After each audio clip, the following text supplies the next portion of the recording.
هفته گذشته موضوع دجال بود، تا آخر رسانده نتونستیم. امروز انشاءالله صحبت خود را ادامه میدهیم، زیرا که یکی از شریرترین فتنه ها، یکی از سختترین فتنه ها بالای این ملت فتنه دجال است. پیغمبر خدا صلی الله علیه و سلم فرموده است: ما من نبی الا وقد انذر امته الاعور الكذاب. هیچ پیغمبری نگذشته است مگر اینکه امت خیش را از اعور کذاب، از دجال دروغگوی خوف نداده باشد.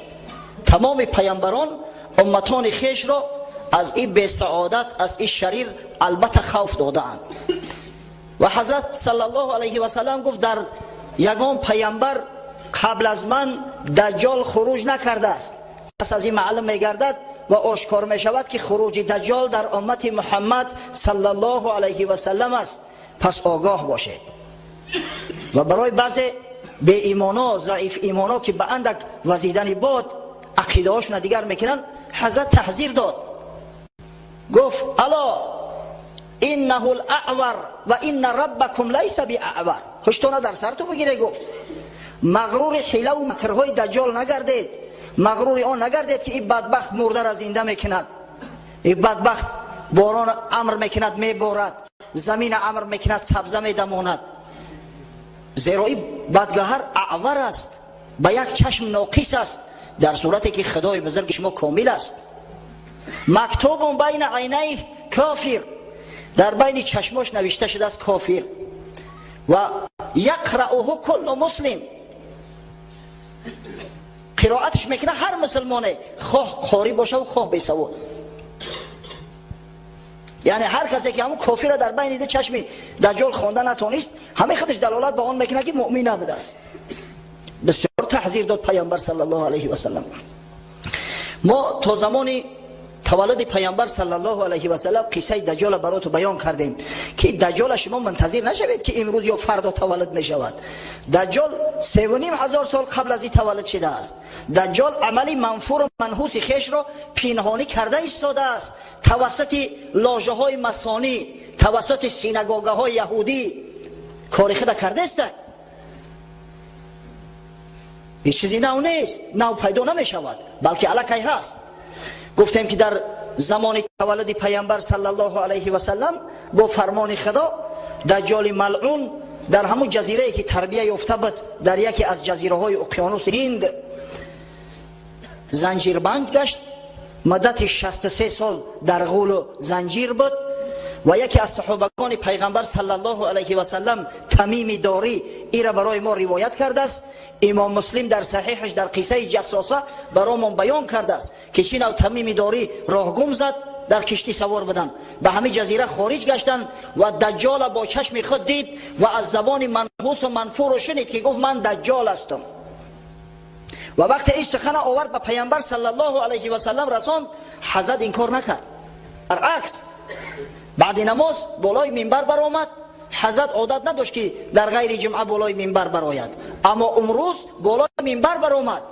مردم گفت منتظر باشید، در همون جاهایی که نماز خوانده بدید یک ذره بشینید و خبری تمیم داری را به تمام اصحاب بزرگوار خیش حضرت رساند. گفت دیدید همون تحذیر را من میدادم، من به شما تاکید میکردم، این تمیم داری شاهد حال است، به چشم خیش دیدستش.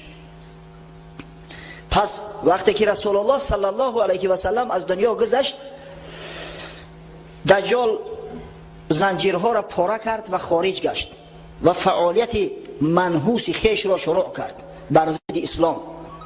در همینجا یک واقعه تاریخی شده است، واخوری دجال با ابلیس، با شیطان. دجال غیر از ابلیس از کسی نمی ترسید.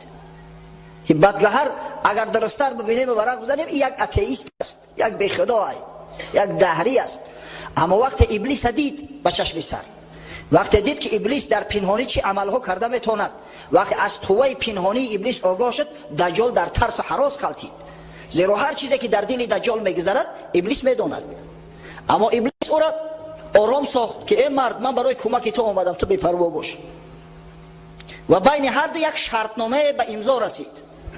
طبق آن شرطنامه، بابهای شرطنامه آمده است پونکت اول، دجال پادشاه آشکارای دنیا بشود، ابلیس پادشاه پنهانی.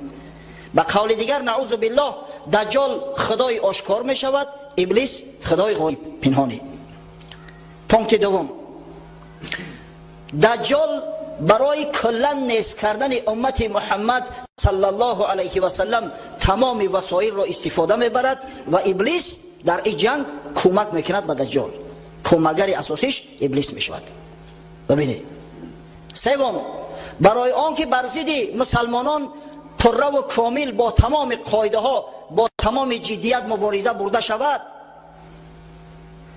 دجال تمام یهودی ها را در هر کجایی که نباشند لشکری خود میگرداند و به لشکر یهود لشکری جین و لشکری افریت ها کمک میکنند پنهانه. چهارم، دین نصرانی به شاخه های متفرقه تقسیم کرده شده و بر ضد اسلام استفاده می شود. ببینید. و یک پونکت جداگانه اومده است در تلبیس امت محمد صلی الله علیه و سلم، در گمراه کردن این امت پیش از همه شهوات دنیوی باید استفاده برده شود. یعنی میل رغبت این امت به دنیا، به وظیفه و منصب، به مال و ثروت، به زر و زیور زیاد کرده و از راه صراط المستقیم منحرف گرداندن لازم است.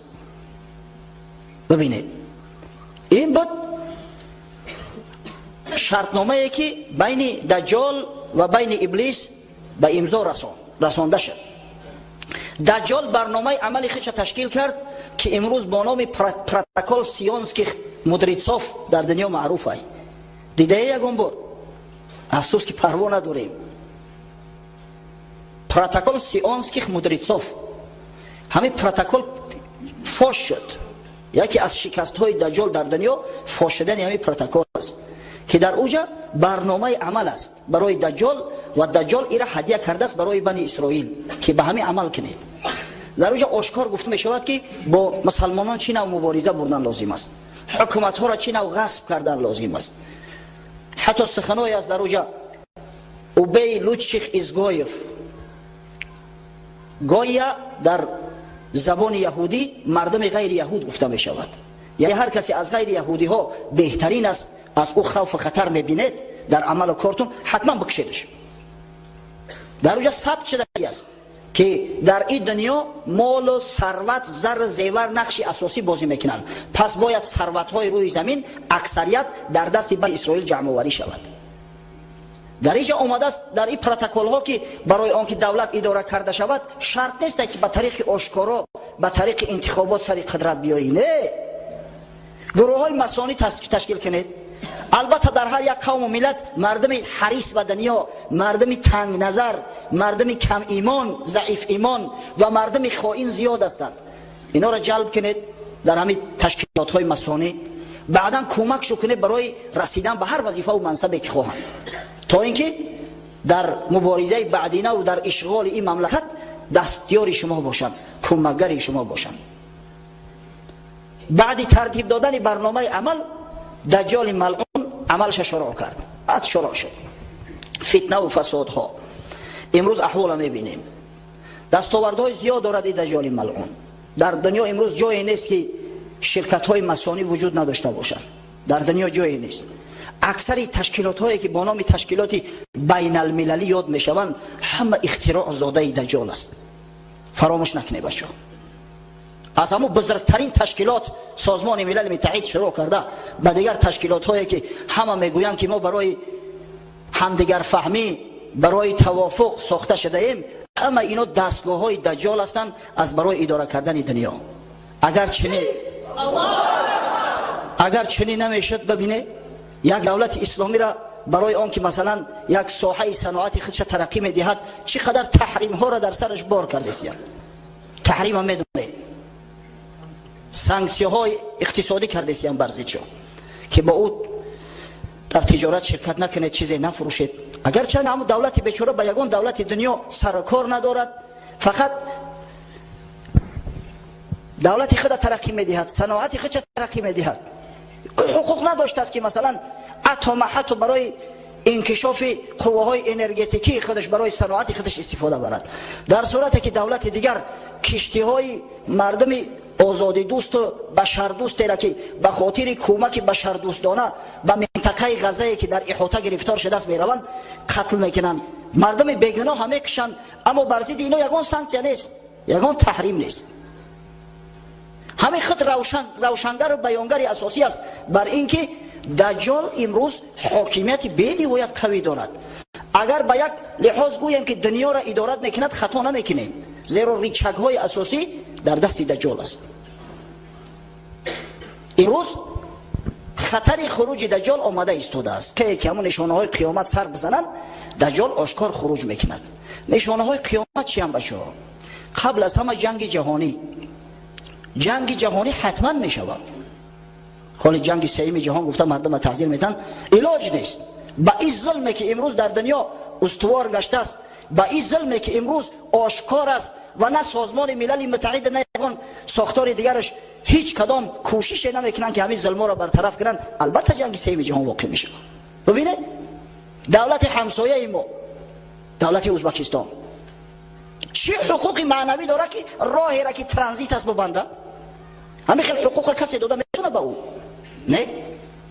اما امروز ببینید ظالمانه راه بسته است، اندیشه نمیکنه که این قدر مردم مثلا به آذقه میمونن، به مواد سوزشواری میمونن، میلیون ها آدم در عذاب در مشقت است، با آشکار میگه که غرض من غرض سیاسی است و کسی هم کارش نداره.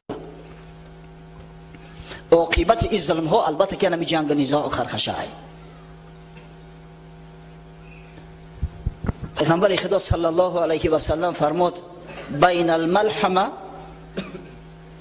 و بین فتح المدینه ای قسطنطینیه 6 سنه و یخرج الدجال او یخرج الاعور الكذاب فی السابعه. فاصله بین جنگ جهانی و بین ضبط شدن شهر قسطنطینیه 6 سال است. در سال هفتم اعور کذاب یعنی دجال خروج میکنه، در سال هفتم. خب پس از این معلوم میگرده که این جنگ جهانی ملحمه البته واقع میشود. بعد این جنگ در ابتدا احوال مسلمانان به نهایت تنگ میشود که غیر از 3 شهر دمشق و شهر مکه و شهر مدینه تمام ممالک اسلامی در تصرف یهود میگذرد. با نام روم یاد کرده است پیغمبر، یعنی همون دولت غیر اسلامی را با نام روم یاد کرده است. یک دولت بزرگ بر ضد مسلمانان میشود، همون خیلی کریستاوی پخات اعلان میکنن. غیر همین 3 شهر 3 مرکز تمام ممالک اسلامی را مسخر میکنن. بعد از آن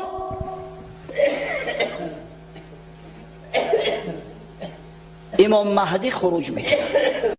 اگه کمتر معلومات رو بتیم که امام مهدی کی است، برای آنکه قصه دجال تا آخرش برسونیم باید ما بدانیم که امام مهدی چی کس است. خاصتا در شرایط کنونی ما که اهل تشیع ادعا میکنن که امام مهدی زنده است و باید خروج کند. همون امام منتظر ما امام محمد است، محمد ابن حسن عسکری. در صورتی که چنین نیست، امام مهدی فرزند زمان خود است. پیغمبر صلی الله علیه و سلم در بعضی احادیث گفته است که مهدی از فرزندان فاطمه است، بله از ذریه علی و فاطمه است. نامش محمد است حتی اومده است در بعضی روایات. و این مرد از مدینه میگه خروج میکند و وقتی که در مدینه فتنه و آشوب زیاد میشود به مکه خارج میگردد. به خاطر حج انجام دادن در مکه شناخته میشود و مردم مسلمان با او بیعت میکنند. دیگر احوال به نهایت تنگ میشود. تصور کنید که امام مهدی یعنی همون محمد در همون عصر زمان ها نقش صلاح الدین بازی میکنند. صلاح الدین ایوبی را میدونه، قهرمان اسلام است، باید هر یکی ما شما بدونیم. یکی از دشمنای شدیدترین دجال صلاح الدین ایوبی بود. یک شکست دجال وابسته به صلاح الدین است. وقتی دجال ملعون نصرانی ها را خیزاند همشه با جنگ ها و مبارزه های صلیبی از برای آزاد کردن بیت المقدس، از برای آزاد کردن وطن پیغمبرشان گویا حضرت عیسی، و اونا اومدن شهر بیت المقدس ضبط کردن، قسمت زیادی شام در تصرف خود را آوردن. خدای تعالی از میان امتان محمد صلی الله علیه و سلم همین جوانمرد کردی صلاح الدین ایوبی را قایم ساخت که فتنه دجال شکست صلیبدارا را در جاهاش شنان، پر لشکرشون تارمار کرد که تا چندین عصر آرزوی بیت المقدس دیگه در دل نمیپروریدن. بعدا دجال اخیر توانست که توسط دولت‌های اروپایی باز بیاید ای سر نو این ملک‌های مقدس ضبط کند، اما چندین عصر قفا زد. نقشه دجال چندین عصر قفا پرتفته شد.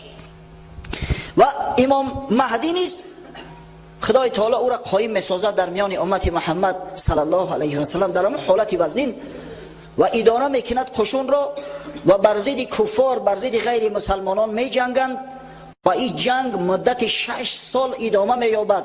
آخر الامر امام مهدی شهر قسطنطینیه، شهر استانبول اسلامبول بود. ایران مسانهای خادم یهودی استانبولش کردن، وگرنه این شهری اسلام است، نامش اسلامبول. یک زمان قسطنطینیه نام داشت، کنستانتینوپل، پایتخت روم شرقی. وقتی که همون جنگ جهانی میشود این قسطنطینیه را میزنن، دشمنان میگیرن. ایران مرکز تعیین کرده بودن. امام مهدی توانست که ایسر نو قسطنطینیه را فتح کنه، نامش باز اسلامبول میگذاره. انا همین وقت دجال ملعون خروج میکنه. خروج دجال از اینجا شروع میشود. آشکار مقصد خروج میکنه، دیگر روی راست میخیزه. امام طبرانی در یک روایت آورده است که در ابتدا دجال عراق میآید. در عراق چند مدت همچی یک شیخ خودش برای مردم معرفی میکرد. بعدا دعوای پیغمبری کرد، نعوذ بالله. وقتی که بعضی احمقا و خرها در دامش افتیدن، احمق خر در جامعه زیاد است. شما این روز مغرور نشوید که الحمدلله ما قرآن داریم، ما پیغمبر داریم، ما را کسی گمراه نمیکنه. سبحان الله. خدای تعالی یک زمان اگر عنایت از آدم عاقل برکند، عقل زیرک احمقی ها میکند. و این مغرور نشوید. یک برادر هفته گذشته قصه کرد، گفت در فرهنگستان علوم در اکادمیا روزای سه شنبه چی مجلس میشد است، صحبت خاصه رفت، میگه هر یک کافر شش است. چرا سخنای میگن نعوذ بالله، نه خدا میمونه نه پیغمبر میمونه. و ما را دعوت داره که داملا همجا نمیره شرکت کنی. گفتم شرکت با کی؟ با کفار. اگر این سخنا را گفتم من داشت نمیتم، خاطرشو ادعا و جنجال میشیم، بعد به شما وری بیناموسا چیکار کنیم؟ بخیزم فیلسوفا همجا تای شتا بکشن ما را توقع بیوان، شما کفا تماشا کنید، بعد چی میشه احوال؟ در جامعه بسیار هستند دشمنای اسلام، خادمای دجال به نهایت زیاد هستند. اگر پرسش به ظاهر میگه الحمدلله مسلمان هستم، اما وقتی که خوب دقیق میسنجی چنان بغض و کینه نسبت اسلام داره که الهی توبه. خدا نگه دارد. الحمدلله که در این سرزمین رئیس جمهور مسلمان است، الحمدلله که سروران مسلمان هستند و مسلمانای محیب هستند، مسلمانای واقعی هستند. و الهی کافرها یه روز اگر خروج کنن تلخمو میکفه. اگر ببینیم که چند فایده تشکیل میکنن، اینا زیاد هستند. عقیده های خودشون در میان مردم رایج میسازن و متاسفانه با ملای شرمنده یا را جنازه میکنن و در معرکه هاشو شرکت میکنن. یعنی که همون تأثیر دجال امروز خیلی زیاد رسیده است به جامعه. خب پشت قصه خود میرویم مکن. یک عیده مردم نعوذ بالله به پیغمبری دجال ایمان میارن، بعد از او دجال ملعون دعوای خدایی میکنه، نعوذ بالله. این شخص دعوای خدایی نیز کرده است. الحال میخواهم یک حدیثی را از صحیح مسلم، یکی از صحیح ترین کتاب ها بعد قرآن عظیم شان، به سمع شما برسانم به همون سخنهایی که پیامبر گفته است. زیرا در این مسئله ما متاسفانه سخنهای عوامانه زیاد داریم. چخیلی که بابای حاجی هفته گذشته اعلام کرد، گفت خرید دجال میگن در خر سوار بشه و میویا. همین خیلی سخنها در بین ما زیاد است. حدیث به او خاطر به زبان عربی براتون میگم، با ترجمه البته، تا اینکه شما معلوماتی کامل و معلوماتی پره و صحیح داشته باشید. اگر پرسیدن که این از کجا میگوید، از کجا میدونید، گوید که این در صحیح امام مسلم آمده بود است. حدیث نواس ابن سمعان صحابی پیغمبر صلی الله علیه و سلم روایت میکند. میگوید ذکر رسول الله صلی الله علیه و سلم الدجال ذات غدات. روز پیغمبر خدا صلی الله علیه و سلم ذکر دجال کرد، قصه دجال کرد. فخفض فيه صوته و رفع. او بعضا پس میکرد حضرت، بعضا بلند میکرد. حضرت جامعه علوم ظاهر و باطن بود. قیصر همین تعیین میکرد که میگفتی که در بین همون جنگ خودم شرکت دارم. گو آوازش پس میکرد، میگه گو بلند میکرد حتی ظنناه فی طائفة النخل، میگه ما تلخ کف شدیم. ما گفتم این دجال ملعون اومده است در بین همون درختای نخل پنهان شدگیه. بعضا میگه نگاه میکنیم طرف همون نخلستان خرما گویا که کلدکک میکرده باشه دجال. بعد پرسید چی درد داره؟ گفته یا رسول الله آخی خیلی تو قصه کردیم. ما گفته والا که دجال پیشمان اومده است در پشت همین نخلستان پنهان است. حضرت گفت غیر الدجال اخوفونی علیکم، من گفت برای شما از غیر دجال میترسم، ای دجال نه. این یخرج و انا فیکم فانا حجیجه دونکم، زیرا اگر در وقت حیات من این دجال ملعون برویا شما آرامه، همه مسئولیت در گردن من از جواب سوال اون ملعون من میتون. و این یخرج و لست فیکم فامرؤ حجیج نفسی، اما وقت برویا که من در بین شما نباشم، من به سوی رفیق اعلا رفته باشم، در اون صورت هر یک آدم مسئولی خودش است. هر یک آدم مسئولی خودش است. پیغمبر صلی الله علیه و سلم چرا گفت غیر دجال اخوفونی علیکم من از غیر دجال به شما از دجال دیده زیادتر میترسم. در بعضی روایات اومده است پیغمبر صلی الله علیه و سلم گفت ان اخوف ما اخاف علیکم الائمه المضلین، بدرستی خوفناکترین چیزی که من به شما خوف میبرم امام های گمراه کننده هستند. از امام های گمراه کننده من به شما زیادتر خوف میبرم. شاید کسی سوال کند که آخی در ابتدا داملا گفته که فتنه دجال از همه فتنه سخت‌ترین است، پس چرا پیغمبر صلی الله علیه و سلم گفته است که من از غیر دجال به شما زیادتر میترسم از امام های گمراه کننده؟ جوابش این است که این امام های گمراه کننده لشکر دجالند و اینا از داخل به بدن اسلام ضربه میزنند و از داخل مسلمان ها را گمراه میکنند. امروز تصور کنه، امروز در عالم اسلام حتی در بین شیخ های ازهر بزرگترین جامعه اسلامی شخصای پیدا شدیان که بجای آن که حیات دنیوی را، قوانین دنیوی را با شریعت موافق کنن، شریعت کوشش میکنن که به همین حیات امروزه دجالی موافقت سازن.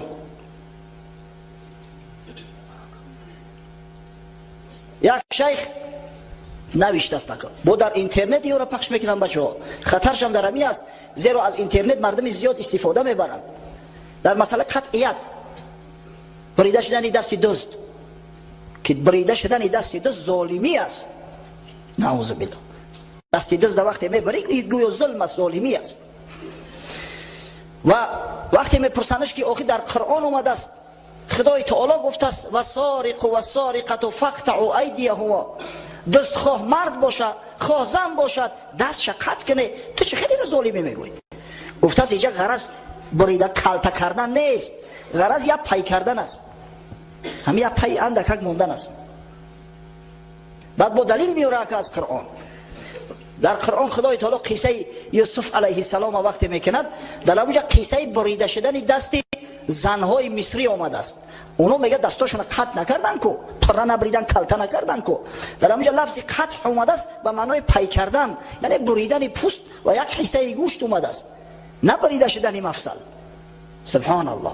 ببینید و این به سعادت فراموش کرده است که مبین و مفسر قرآن محمد مصطفی است صلی الله علیه و سلم، و چیزی را که رسول الله صلی الله علیه و سلم بیان ساخته است، توضیح داده است، هیچ کس دیگر حقوق عوض کردن او را ندارد. این پیامبر صلی الله علیه و سلم میدانست که انمی ائمه گمراه کننده پیدا می شود در میان امت. از همون خاطر حکم السارق و السارقه فقطعوا ایدیهما را در حیات تطبیق کرد. در صحیح بخاری آمده است یک زن از بنی مخزوم دزدی کرد، بسیار زنی از اولاد شریف ها بود، از شریف زاده ها، نزد پیامبر صلی الله علیه و سلم التجا کردند.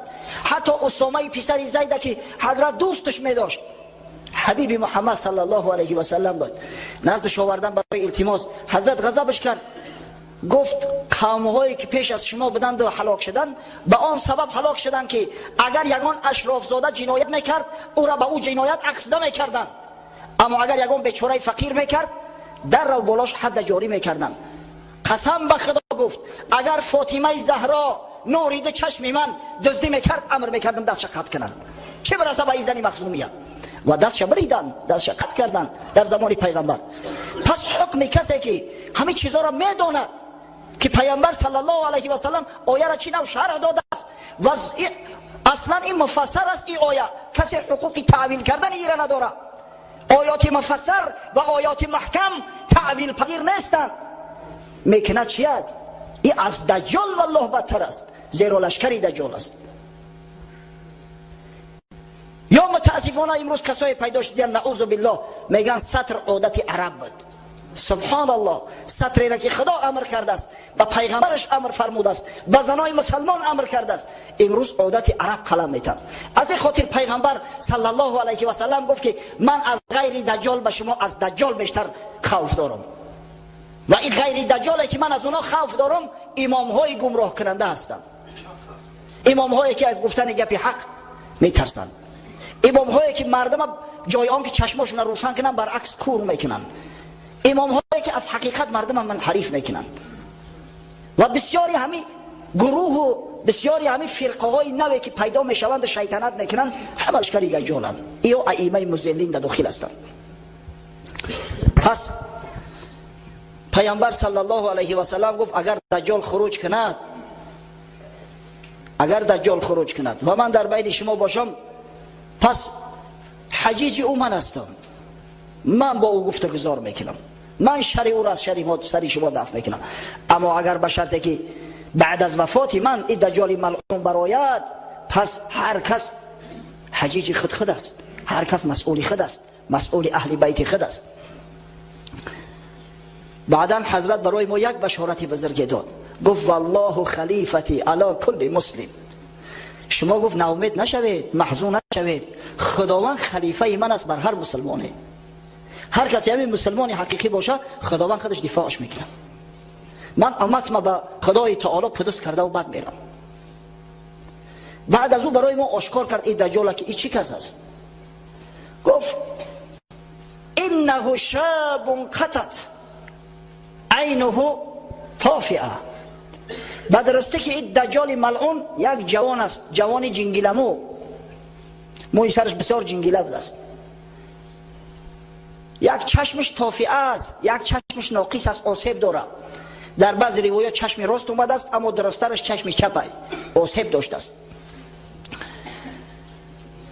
کأنی اشابهه بعبدالعزی ابن قطن. من گفت همون را به عبدالعزی ابن قطن مانند میکنم. عبدالعزی ابن قطن از صحابی ها میدانستند.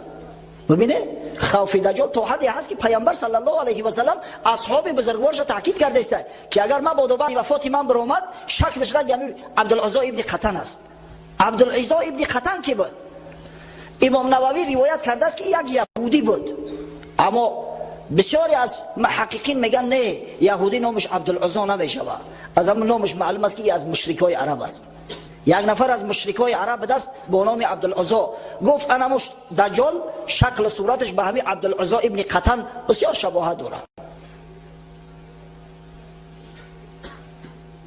فمن ادرکه منکم فلیقرأ علیه فواتح سوره الکهف. اگر هر کدومی از شما او را دریافت وقتی که مکر دسیسه میکند، سحر چشم بندی میکند، آخر سوره کهف بخونه، همه سحر پیش چشم تو دور میشود، حقیقت برای تو آشکار میشود. یا تو باشه هفته گذشته پیش از او که شروع کنه موعظه را، من همون 3 آیه اولی سوره کهف که در روایت امام ترمذی آمده است، پیامبر صلی الله علیه و سلم گفته است برای شر شور دجال دور کردن وقتی دجال ملاقات میشود 3 آیه اولی سوره فتح خوانید. من خوانده بودم. استعیذ بالله الحمد لله الذي انزل على عبده الكتاب ولم يجعل له عوجا قيما لينذر بأسا شديدا من لدنه ويبشر المؤمنين الذين يعملون الصالحات أن لهم أجرا حسنا ماكثين فيه أبدا. همین 3 آیه آخر سوره کهف از یاد کنید بچه‌ها، اینا به قدره، هیچ اشکال نداره. به همین بهانه کم کم قرآن از یاد نکنیم کم میکنیم. کمپیروی مامامو 3 سوره یاد مدادیان گفته دیگه هیچ کوشش نمیکنیم دیگه سوره دیگه در پهلوش زم کنیم. مادام که اومدن دجال حق است میآید، غیر پروردگار کسی نمیدونه که کی میآید، پس هر یک مسلمان باید مسلح باشه. همین را از یاد کنه. ان شاء الله همین را که خوندی همون کافری که در بین دو چشمش نوشته شده است برات پیدا میشه، میفهمی که چی کس است. زیرا در روایات اومده است این دجال ملعون از اعرابی میآید یا از یک مسلمان میآید، میگه که اگر من پدر و مادری تو را زنده کنم تو نعوذ بالله خدایی مرا تصدیق میکنی؟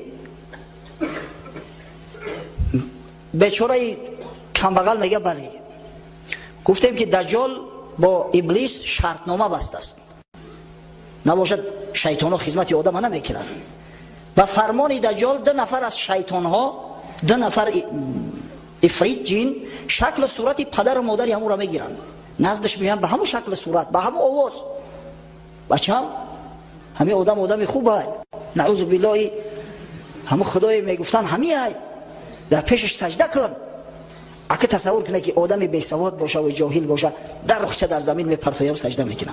باز میگم این مردم جاهلی که با یک لرزاندن قلب قدر گمراه شدیان که جماعت مسجد ترک کردیان، در خانه بشینن که ما دل لرزانی را یاد بگیریم، اگر ایورا پدر و مادرشون زنده کنن در پیش بیارن چیکار میکرده باشن؟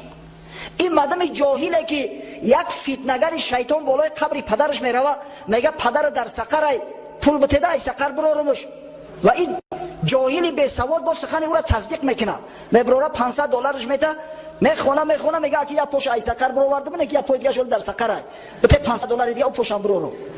ببینه مسلمانای عصر 21 یک احمقی را که هیچ هنر نداره غیر لرزوندن دل، نعوذ بالله دلش هم میلرزونه. ای باشه یک جهود بود ملکه قلندر و تمام رگ پیوند شم میجموند چی جای دل. اگه تصور کنه که او دجال ملعون بیاید و شیطانا را امر کنه به شکل پدر و مادرش خارج شوند، نزدش بیان نعوذ بالله ببینه پدر و مادرش به همون آواز پدر و مادر طرفش بگه که همین خدا هست، نعوذ بالله سجده که 100 سجده میکنن اینا. خدا نگه بداره. انا همین حالت اگر کسی که 3 آیه اولی سوره کهف بخونه همون وقت خواند شوف کرد او شیطان به شکل صورت اساسی شو را میگیرن، میفهمه که این همه حیله و نیرنگ است. خب حدیث دوام میتیم.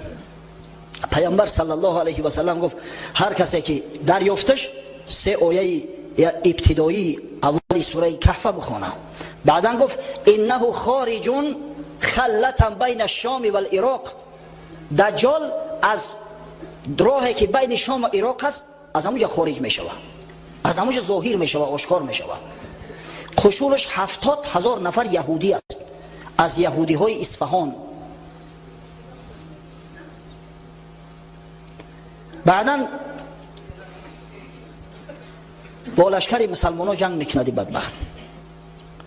دیگر زوری بیچاره امام مهدی به این نمیرسه، وضعشون بد میکنن.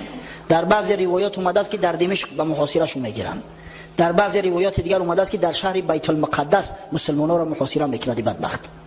قریب شکستن دروازه و داخل شدن دجال است. بسیار وضعیت ناگوار است. فعاث یمینا و عاث شمالا، طرف راست و طرف چپ همه طرف فسق فساد پهن میکنه، مردم به فساد دعوت میکنه. نعوذ بالله وقتی که آدم گمراه کرد میگه به خدای من اقرار کردی؟ میگه بله. پس میگه به مادر خودت هم خوابگی کن، به خواهر خودت هم خوابگی کن. آهسته آهسته فسق فساد در جامعه به حد زیاد میشوه که انسان ها مثل خرها در قد کوچه به هم دیگر میرسن، دیگه نه شرم حیا و چیزی نمیمونه. حضرت پیامبر صلی الله علیه و سلم گفت یا عباد الله فثبتوا، ای بندگان خدا پس ثابت باشه، مستحکم باشه که همه فتنه به سرتون میآید.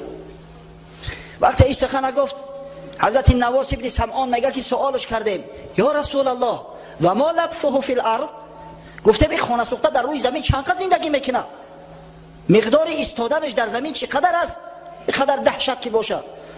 حضرت گفت در جواب 40 یوما، 40 روز، 40 روز، یوم کسنه و یوم کشهر و یوم کجمعه و سایر ایامه که ایامکم.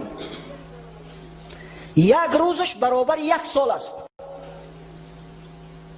1 یک روز دیگرش برابر یک ماه است، روز سیمش برابر یک هفته است، 37 روزی باقی ماندهش مثل نمی روزهای عادیتون.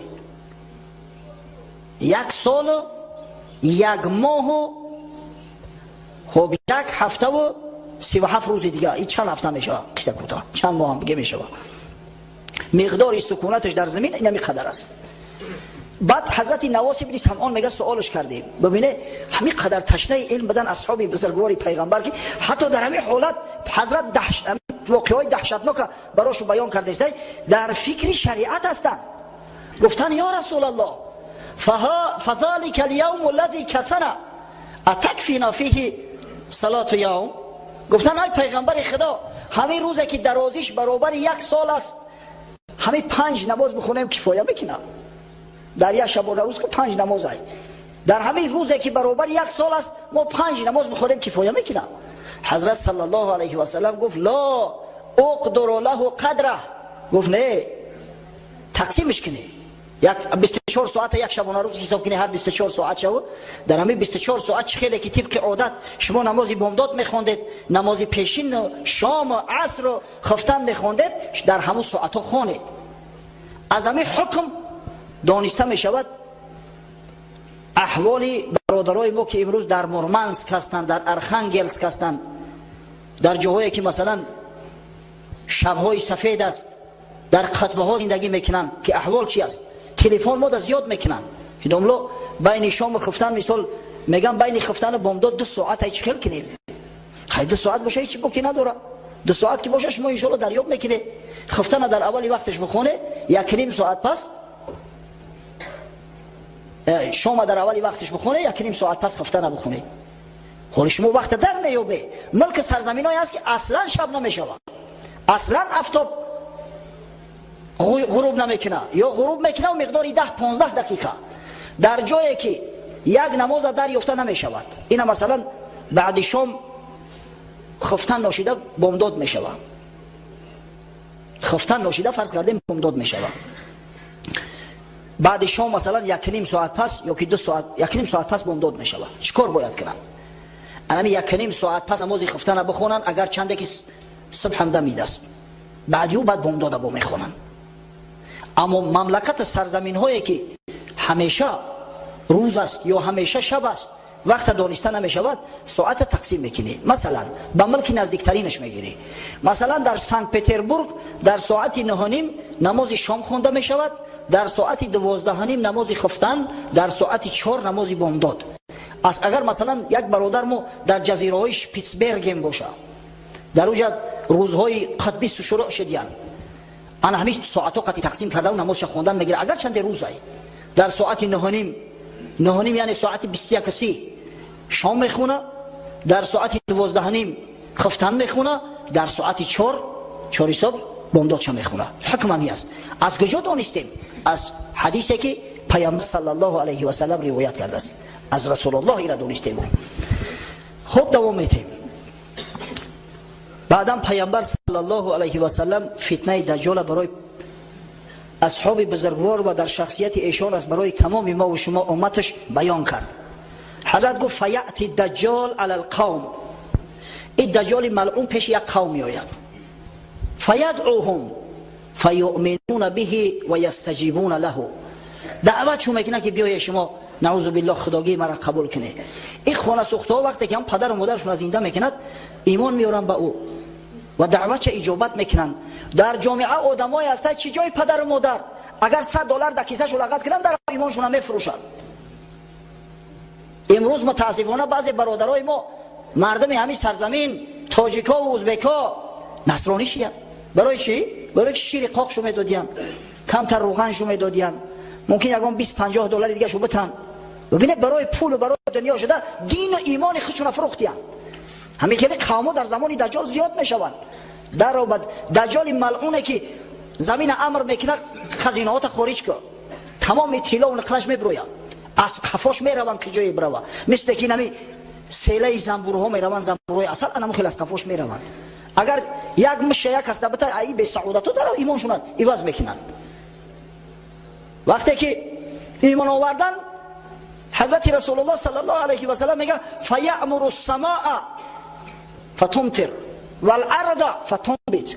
این دجال ملعون امر میکنه به آسمان که ای آسمان ببار، باران میشه. زمین میگه ای زمین حاصل برار، حاصل ای زمین نش میزنه میبرویا، همه سبززار میشه. مردم دیده استیم فتنه را ببینه بزرگش در کجای. فتروح علیهم صارحتهم اطول ما كانت ذر و اسبغه ذروعا و امده خواسر. دیگه روز حیواناشو وقت خونه میآیند، کوهان شتراشو، کوهان شتر میدونین آخه پشتش به نهایت بلند شده ای فر بگیره، سینه ها کشال پریشیر، شکمو دویدگی از فر بگیره، شکموشو دمیدگی قریب در زمین میرسه. هم میگن روحی حق همو یفتیم ده. ثم یأتی القوم فیدعوهم فیردون علیه قوله. پیش یک قوم دیگر میآید، قومای مؤمن بدیان خدا را به خاطر مال و ثروت دنیا عبادت نمیکردیان، اینا را دعوت میکنه که بیای شما هم لشکری ما شید، شما هم در شیک ما داخل شوید. اما اینا قول شرط میکنن که گمشه تو اعوری کذاب هستی، ما تو را قبول نداریم. فینصرف عنهم فیصبحون ممحلین لیس بایدیهم شیء من اموالهم. وقتی که گپش نمیگیرن ترکشو میکنه، تمام مالاشون سیل ببره، مالا را گرگاه میخلن، بیگاه روز میشه یگان مال به خونه بر نمیگرده، قحطی و خشکسالی در مملکت شو میشه. خدای تعالی ببینه که چی نوع امتحان میکنه بنده ها را. کسی که قبولش نکرد ببینه به استدراج این دجال ملعون احوالش اینه میکنه تنگ میکنه در دنیا.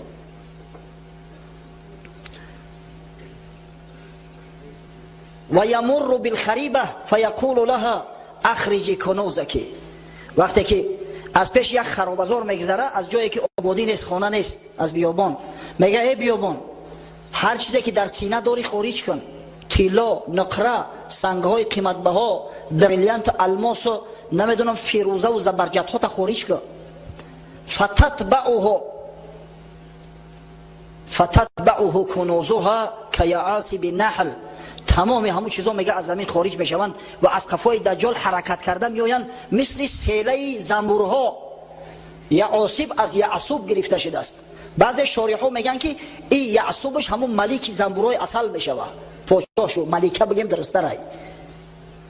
ملکه زنبورها را میدونین اخیا متکه میگن کجایی که بپره همه زنبورها از صفاش میروند. اما بعضی دیگر از شارح‌ها گفتن نه، یعصب جمع یعصب است، یعنی که زنبورهای اصلی نر، همون کاریو ویش که کار میکنن همه همو از قفا، مثل همون زنبورها یک جا میروند از قفاشو همون خیل تمام خزینه و دفینه، تمام ثروت زیر زمینی از صفای دجال میروه. با آدمایی که گوشش میکنن، اطاعتش میکنن، از خزینه و دفینه عطا میکنند. شخصایی را که سرکشی میکنن نیست نابودشو میکنن و با استدراج به قحطی ها مبتلا شو میگردونن. از این خاطر پیامبر صلی الله علیه و سلم فرموده بود فتنه دجال یکی از بزرگترین فتنه هاست. ثم يدعو رجلا ممتلئا شبابا فيضربه بالسيف. بعد یک جوانی بوز بالای بردم خشرو را پیشش صدا میکنه و شمشیر میگیره، با شمشیر میزنش، دو حصه تقسیمش میکنه. فیقطعه جزلتین، بعد قسم تقسیم ای رمیت الغرض، مثل که تیر از هم دیگر دور میغلطه، انا مخیل یک قسمی بدنش این طرف نمیغلطه، یک قسمی بدنش در این طرف. بعد مردم در مراجعت میکنه که من همین اگر زنده کنم شما ایمان میاره؟ او کسایی که ضعیف ایمان هستن میگن بله. ثم يدعوه فيقبل يتحلل وجهه يضحك.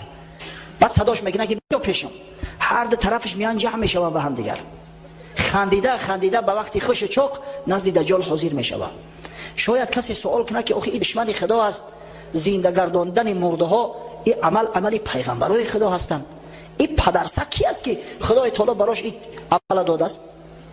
در جواب میگیم این استدراج میگن بچه‌ها. خدای تعالی در قرآنش بیان کرده است سنستدرجهم من حیث لا یعلمون. با استدراج میگیریم این طایفه ها را به حیث که خچو نمیدونن، خچو به خبر میمونن. پیغمبر خدا صلی الله علیه و سلم گفت اذا رأیت الله یعطی العبد من الدنیا ما یحب على معاصیه فانما هو استدراج.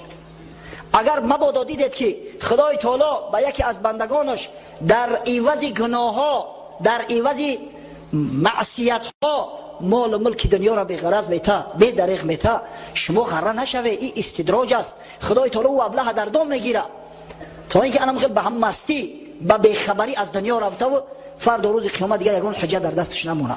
این استدراج است. همون برادرایی که خدای تعالی مال و ثروت شو داده است، روزافزون زیاد میشه مال و ثروت، در صورتی که نماز خدا را نمیخوانند، از عبادت خدا دور هستند، زکات اموالشون را نمیپردازند. نعوذ بالله بعضی کافر تینتای هستند که میگن ما را حرام میبرداره. خیلی شما شنیدید. همواره تحذیر خداوند پیغمبر براشون میتم. هشتانه در سر تو بگیری بچه‌ها. یک روز به همین مال و ثروت، به خواندن نماز، به پرداختن زکات منبره میره، دیگه یگان حجت دلیل در پیش خدا نداری. هشتانه در سر تو بگیری. این استدراج است. حضرت مولوی رون قصه میکنه در مثنوی شریف، آن یکی میگفت در عهد شعیب که خدا از من بس دیده است عیب، چند دید از من گناه و جرم ها و از کرم نگرفت از جرمم اله. در زمان شعیب علیه السلام یک به سعادت ادعا میکنه، میگه من هر قدر که حرام میکنم هم مالم زیاد میشوه. خدای تعالی هر قدر که عیب و گناه ما زیاد میبینه هم قدر در ثروتم افزایش میده. حق تعالی گفت در گوش شعیب در جواب او فصیح از راه غیب که بگفتی چند کردم من گناه و از کرم نگرفت در جرمم اله، چند چندت گیرم تو بیخبر در سلاسل مانده پا تا بسر. خدای تعالی به شعیب علیه السلام وحی فرستاد که به این احمق بگو که آیسته آیسته گرفته است مت خبر نداری. به این بسعادتی که میآید میبینه بنده های خدا در هوای گرم در داخل مسجد ششتیان در آب عرق گم، میگه یارا چه زور اومده باشه، چی درد چو رسید است که در او گرمی در اومدیان در مسجد ششتیان، در صورتی که در ساحلا و در لب دریای ورزاب قدر استراحتگاه ها زیاد است. انمو طایفه را خبر که میگه چند چندت گیرم و تو بخبر در سلاسل مانده پا تا بسر، زنگی تو بر توست ای دیگ سیاه کرد سیمایی درونت را تباه. دلت زنگ زده است خبر نداری. وقتی مسلمان یک گناه کرد در قلبش یک سیاهی پیدا می شود. اگر به شرط توبه و استغفار کرد، اگر به شرط خدای تعالی توبهش پذیرفت، عبادت خدا را کرد، به امر خدا همون نقطه سیاه زدوده می شود، پاک کرده می شود. اما اگر با بالای گناه یک گناه دیگه زم کرد، در پهلوی او سیاهی از سیاهی دیگه پیدا می شود. همین تمام دل سیاه می شود، تمام دل زنگار می بندد. کلا بل ران علی قلوبهم ما کانوا یکسبون. خداوند گفت ای حبیبی من دست از اینا بردار، اینا اصلاح نمیشوند، بلکه زنگار بسته است قلبای اینا به سبب گناهایی که پی در پی انجام میدادن. زنگ تو بر توست ای دیگ سیاه کرد سیمای درونت را تباه، بر دلت زنگار بر زنگارها جمع شد تا کور شد ز اسرارها. دیگه هم که زنگار بسته از دل که دیگه حقیقت نمیبینی، گپ حق در او اثر نمیکنه. گپ حق گفتیم میگه که منتهی دوگمتا نعوذ بالله یا از اساطیرات نمونه. پس این عملهای خارق العاده که از دجال و از دجال ها سر میزند همه این استدراج است و خدای تعالی به همین وسیله و واسطه در دام این بدگهرها را گرفتار میکند. فبینما هو كذلك اذ بعث الله المسیح ابن مریم. در همین حالت مستی و غرور بود مسلمانای بیچاره را احاطه کرده بود در شهر دمشق و در روایت در بیت المقدس که در همین لحظه خدای تعالی حضرت عیسی مسیح به زمین فرستاد. ساعت نزول حضرت عیسی مسیح سر زد. فینزل عند المناره البیضاء شرقی دمشق. میگه حضرت در نزد مناره سفید که از قسمت شرقی دمشق است در اونجا فرود آورده شد. واضعا کفیه علی اجنحه ملکین، یک دستش در بالای قنات یک ملائکه، یک دست دیگرش در بالای قنات دیگر ملائکه. خدای تعالی با یک شرف، با یک شکوه پیغمبری بزرگوار خودش به زمین فرستاد. باقی موندهش هم فارسی قطعی بگیم که وقت کمه. حضرت عیسی میگه آمد به یک صورت بسیار زیبا و خوشرو، عرق میکرد، میگه از رخسارش عرق ها مثل لؤلؤ به این جاری میشدن. لا یحل لکافر یجید ریح نفسه الا مات، نفسش به هر کافری که میرسید همون لحظه آب عدا میشد میمرد. نفس حضرت عیسی در این ساعت از بمب اتمی دیده خرابی آورتر بود برای کفار. برای مؤمنان شفا، اما برای کفار عذاب، مرگ، هلاکت. و نفسه ینتهی حیث ینتهی طرفه، هر کجایی که چشمش میرسید نفسش در اونجا میرسید. این نوری چشم دیده چقدر تیز است، به هر کجایی که چشمش میرسید نفسش اونجا میرسید، کافر در اونجا خراب و تراب میکرد. در روایات اومد است حضرت عیسی فرمود وقتی نماز بامداد بود، ابن ماجه روایت میکند، امام که پیش گذشته است، نه نماز بامداد امامت میکنه که حضرت عیسی اومد، گفتن عیسی علیه السلام اومد، امام محمد است، امام مهدی. قفا گشت، حضرت عیسی را پیشنهاد کرد که پیش بگذر، اما قطع میگه قهقرن قفا اومد پشتناکی، و حضرت گفت که مرحمت پیش بگذر، اما حضرت عیسی گفت این اذان برای تو دادن، پیش بدرو نمازی مردم بخون. خاکساری حضرت ببینه. حضرت عیسی به شریعت محمد صلی الله علیه و سلم آمده بود و بعد خواندن نماز گفت اگه دروازه را باز کنه. دروازه را باز کردن، 70,000 یهودی با شمشیرها، و اگه شمشیر در لفظ حدیث ها اومده است یعنی با اسلحه. شاید اون زمان این لعنتی ها پوشکوهای لازر رو اختراع میکنن، ولی من نمیدونم با چه اختراع میشود، با تمام سلاح و اسلحه آماده ایستادگان. حضرت عیسی پیدا شد. وقتی که عیسی را دید، دجال ملعون مثل نمکی که در آب میشود همون خیلی دیگه ادا شدن گرفت، قواش زایل شدن گرفت، بعد دو مخاده کرده گریخت. 70,000 یهودی را حضرت عیسی همش به خاک به آب مبادل گردون و از قفای کافر ملعون حرکت کرد. آمد یک موضعی هست به نام باب لود، در حدیث اومده است. این لود نام موضع است. امروز ایرپورت بین المللی اسرائیل است به نام بنگوریون. اما ایرپورت بین المللی اسرائیل در همون باب لود است. در همین موضع خیلی ایرپورت هم جای استراتژیکیه، جای بسیار مهمه. در همون ایرپورت این لعنتی شاید میخواست در یگان استریبیتل سوار شود بگریزه، اما حضرت عیسی در همیشه دریافتش قتلش کرد و به همین فتنه دجال به آخر رسید. اما بندگان خدا را فتنه های از این بیشتر زیادتر منتظر بدن. فتنه یعجوج و معجوج از بعدی می آید، فتنه پنجیدن کفر می آید، بعد قیامت.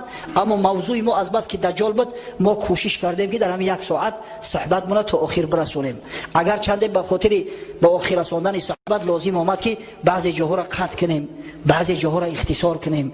فقط من خواستم که در همین ساعت صحبت مو به اتمام برسه و با یگان پوره دیگرش به هفته دیگر باقی نمونه.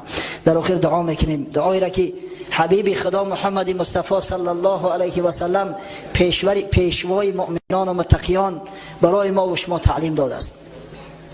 اللهم انا نعوذ بك من الكفر والفقر، اللهم انا نعوذ بك من عذاب القبر وفتنة القبر، اللهم انا نعوذ بك من فتنة المحيا والممات، اللهم انا نعوذ بك من فتنة المسيح الدجال. پروردگارا اگر ساعت آمدن دجال باشد، ایمانمون بازم ثابت‌تر و استوارتر گردان. خدای خداوند و مسلمانان را عقل فراست بده که همیشه آماده آمدن دجال باشند و با تمام اسلحه، با تمام آمادگی، خاصتا آمادگی ایمانی، آمدن اون ملعون اعور کذاب منتظر باشند. و پروردگار را مساعدت فرما که این امر به معروف و نهی از منکر باعث سبگار آن گردد که ما مسلمانان که بدن چه بدن دجال درک کنیم، که بدن چه بدن رسالت خیش را در این دنیا درک کنیم و این افتخار ما و شماست الحمدلله که اعور کذاب به دست امت محمد صلی الله علیه و سلم نیست نابود میگردد. در مقابل دجال ملعون امت حبیب خدا محمد صلی الله علیه و سلم قائم ایستاد.